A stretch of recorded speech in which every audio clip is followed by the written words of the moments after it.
אהלן, אהלן ג'מאעה, מה אני אגיד לכם? היה זה אחד עיראקי, חסקל דומה. החליט לנסוע לשבועיים לאירופה לטייל. נכנס לבנק, אמר לו, שלום אדוני המנהל, אני רוצה הלוואה של 5,000 שקל, אני רוצה לנסוע לאירופה שבועיים. אני אחזור, אני אחזיר את זה. אומר לו המנהל, אדון חסקל, איזה ערבויות יש לך?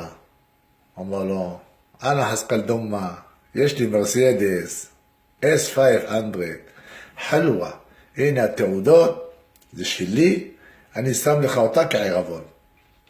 אמר לו, תשמע, וואלה מגיע לך.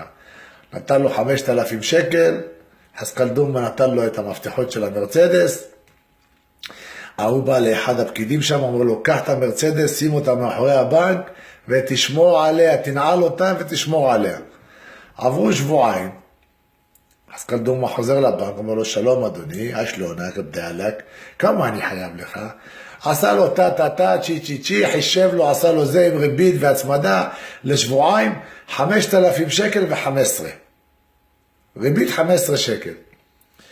מסתכל על המנהל הבנק, איך שהוא משלם אותה כסף, אומר לו, תגיד לי, בדקתי עליך, ואתה מתברר, חסקל דומה, אחד העשירים ברמת גן, למה היית צריך 5,000 שקל הלוואה?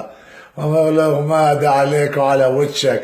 איפה תמצא בכל רמת גן, תל אביב והסביבה, מקום חנייה ב-15 שקל לשבועיים? אתה עיראקי מן אלדוני חכמים, אומר לי על אללה, סלחו ודרבו.